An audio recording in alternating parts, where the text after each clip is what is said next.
நியாயமா? எதிர்க்கட்சி தலைவர் பழனிசாமி அவர்கள் தமிழ்நாட்டோட உரிமைகளுக்காக குரல் கொடுத்திருக்கணும்.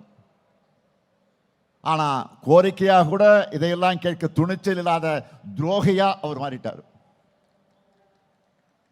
ஆனா நாம் பழனிசாமி மாதிரி பயந்தாங்குழி இல்லை.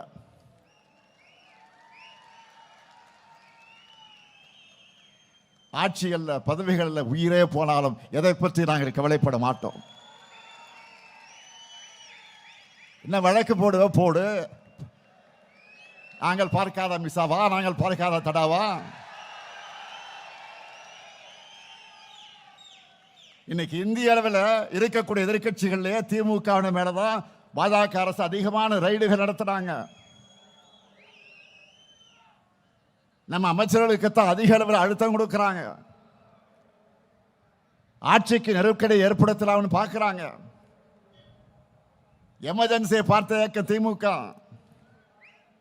அதனால உங்களுடைய இந்த சிபிஐ, இடி, ஐடி என எந்த சித்து விளையாட்டுக்கு நாங்கள் அஞ்ச மாட்டோம். அதுக்கு வேற ஆளை பாருங்க. என்னானாலும் சரி, நாங்கள் எழுந்து நிற்போம், ஒரு கை பார்ப்போம். தமிழ்நாட்டுடைய உரிமைகளுக்காக இப்படி தைரியமாக போராடுகிற காரணத்தால் தான் மக்கள் நம்ம கூட ஆதரவா இருக்காங்க. அதனாலதான் சந்திக்கிற எல்லா தேர்தலையும் நாம் ஜெயிச்சுக்கிட்டு இருக்கிறோம். இந்தியாவிலே எந்த மாநிலத்திலும் இல்லாத அளவுக்கு மக்களுக்கான திட்டங்களை நிறைவேற்றிக் கொண்டிருக்கிறோம். அதைத்தான் உங்களுக்கு புத்தகமாகவே போட்டு கொடுத்திருக்கிறோம். ஒவ்வொரு திட்டமும் ஒவ்வொரு குடும்பத்தையும், ஒவ்வொரு திட்டம் ஏதாவது ஒரு திட்டமாவது ஒவ்வொரு குடும்பத்தில் போய் சேர்ந்திருக்கு. 2 நாட்களுக்கு முன்பு நிதியமைச்சர் தங்கம் தென்னரசு அவர்கள், 2 நாள் நேற்றைக்கு தான் சட்டமன்றத்தில் நிதி நிலைமையின் பதிலுரையில் நம்ம திட்டங்களை பற்றி எல்லாம் ஒரு 1/2 மணி நேரம் சட்டமன்றத்தில் மிக அழகாக பேசினார், ஆணித்தரமாக பேசினார். நம்ம திராவிட மாடல் ஆட்சியில் நிறைய புதுமையான திட்டங்கள்,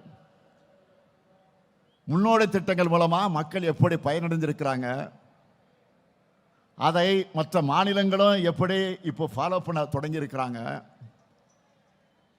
இது போன்றவற்றையெல்லாம் மிக விளக்கமாக விளக்கினார். சில திட்டங்களை கேட்டு எனக்கு ஆச்சரியமா இருந்துச்சு.